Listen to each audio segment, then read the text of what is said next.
అప్పు అయితే స్టేషన్‌కి రెడీ అయ్యి వస్తుంది. ఇంతలో అక్కడ ఉన్న బామ్మ వాళ్ళందరికీ కూడా బామ్మగారు నేను స్టేషన్‌కి వెళ్ళి వస్తాను అని చెప్పి అంటుంది. దాంతో అక్కడ ఉన్న బామ్మ ఇలా అంటూ ఉంటుంది.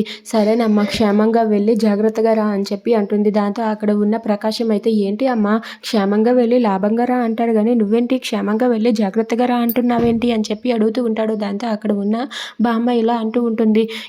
ఎందుకంటే తను చేస్తున్నది పోలీస్ ఉద్యోగం కాబట్టి తను క్షేమంగా వెళ్ళి జాగ్రత్తగా వస్తే చాలు. లాభం సంగతి మనం తర్వాత చూసుకోవచ్చు అని చెప్పి అంటుంది. అది వినగానే అక్కడ ఉన్న ప్రకాశం వీళ్ళందరూ కూడా నవ్వుతూ ఉంటారు. ఇంతలో అక్కడ ఉన్న కళ్యాణ్ వచ్చేసరికి అప్పు అయితే సరే వెళ్ళొస్తానని చెప్పి అందరితో చెప్తుంది. ఇక కళ్యాణ్‌కి ఒక్కసారిగా కన్ను కొట్టి బాయ్ కళ్యాణ్ అని చెప్పి అంటుంది. దాంతో అది చూసి కళ్యాణ్ అయితే ఇలా అనుకుంటూ ఉంటాడు.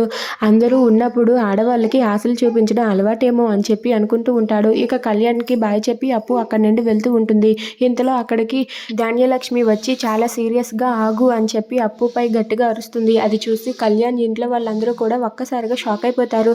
ఇక అప్పు అయితే ఎందుకు అత్తయ్య ఎంత సీరియస్‌గా అరిచారు అని చెప్పి వెనక్కి తిరిగి చూస్తుంది. ఇక ధాన్యలక్ష్మి అయితే చాలా కోపంతో అప్పు మీద అరవడానికి అయితే అక్కడికి వస్తుంది.